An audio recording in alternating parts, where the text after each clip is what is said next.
everybody, it's Sarah back with another spinning video, and today I wanted to talk about how I spin supported. Um, a couple of people have asked me to do a video on how I spin supported, which is not the semi-continuous sort of spinning supported. I typically like to use lightweight spindles. This one is very lightweight, and it does not, super lightweight spindles don't really lend themselves to the semi-continuous method or the Flegel style spinning where you set your spindle in motion and then use your fingers to draft while the spindle is still spinning.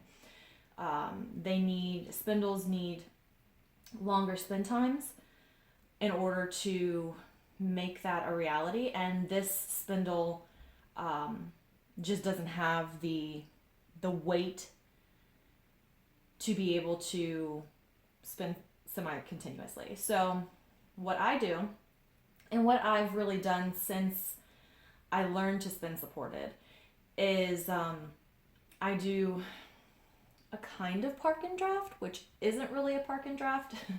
It's sort of a spin, draft, but I don't put the spindle anywhere. I actually use the tip of the spindle to draft against. So it's a point of contact long draw, and the contact point is the tip of my spindle. So what I'm going to do is I'm going to go ahead and be quiet for a few minutes, and I'm just going to show you how I spin supported on, really, Tibetan or otherwise. I spin this way. One thing I will tell you is I watch very carefully my drafting triangle because I want to make sure that my yarn is consistent, and really the only way for me to be able to do that is to manage my drafting triangle.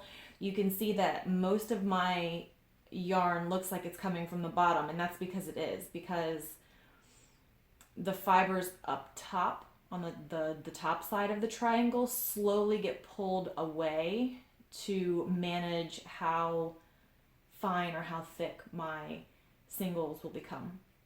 So here we go.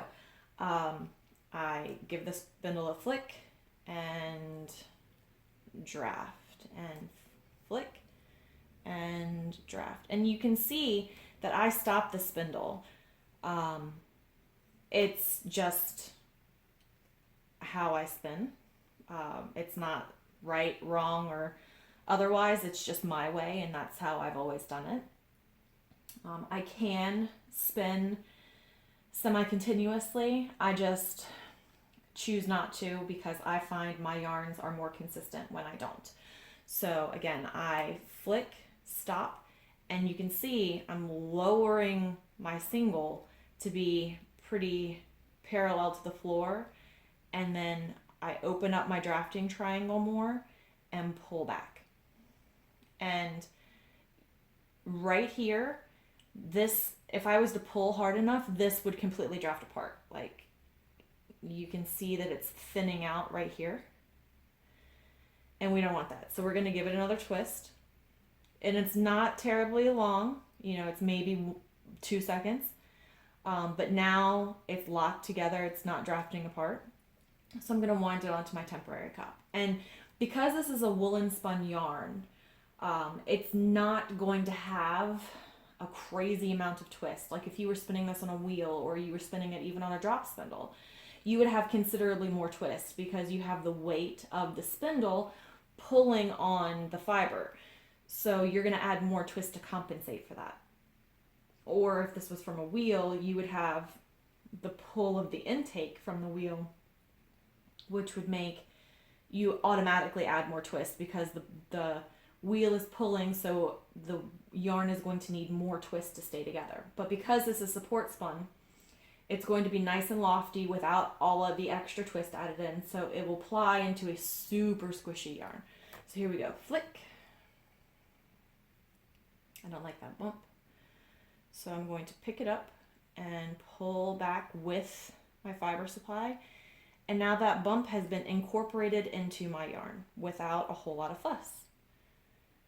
And usually my makes are longer than this, but I have a tripod stopping my arm.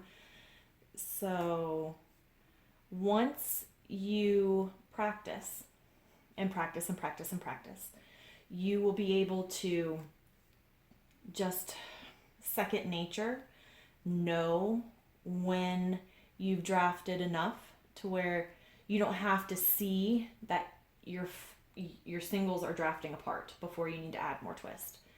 You'll just know, okay, this is where I should stop and add a little bit more twist and draft and add more twist and draft and add more twist. And now it doesn't have a ton of twist. There's only one little spot where it wants to kink up really, but it's nice and lofty and airy, and it will make a fantastic yarn.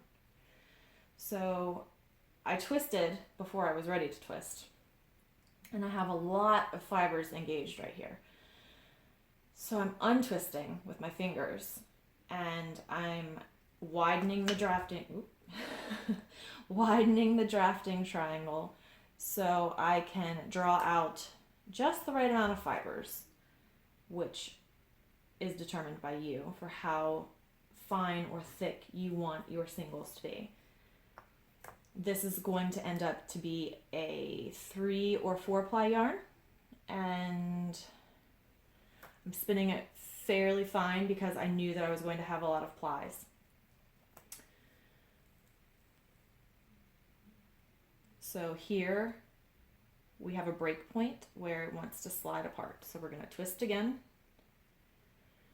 And now it's not sliding apart, but it still has quite a bit of spring in it. So we want to draft just a little bit more to get rid of some of that twist. Still not drafting apart. I'm going to give it a tiny twist. And you can see the loft spots, like the pieces that are a little bit thicker are super lofty.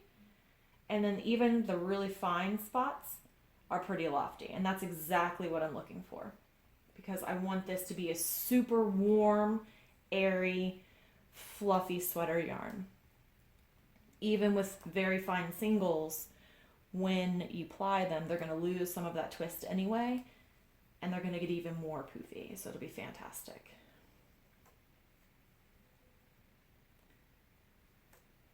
Mostly when you spin supported, you're spinning long draw. And long draw is best for a woolen prep. I'm not saying you can't do it with comb top or that you shouldn't do it with comb top. There are lots of people that I know who spin beautifully supported with comb top, but I am not one of them.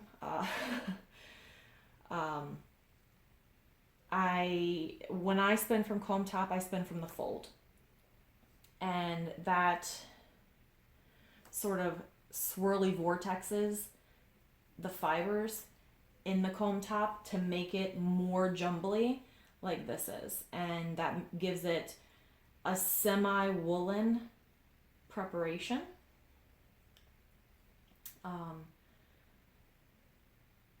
Which helps with support spinning.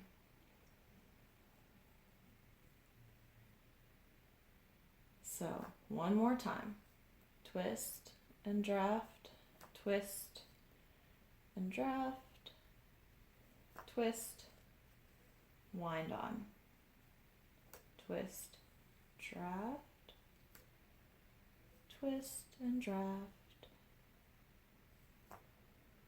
twist and draft, twist real quickly and wind on. Little bump I don't want. And you just keep going this way, and you will be surprised how quickly you can make yarn this way. A lot of people would look at me spinning this way and be like, man, that's going to take you forever to finish anything. But I've almost spun 4 ounces spinning this way over a February and March, well, just March. So even though it seems like it would be more time consuming and labor intensive, it really isn't at all. So that's pretty much it. That's how I spin supported. The next video you'll see from me is how I wind my cops. I'm actually going to have a couple of showcase spindles to show you different methods of building a cop and how I did them. So if you have any questions, please let me know. You can find me on Ravelry. I'm Mrs. Flick there. You can leave me a comment below and give me a thumbs up if you like this video. And I will see you guys again next time. Bye.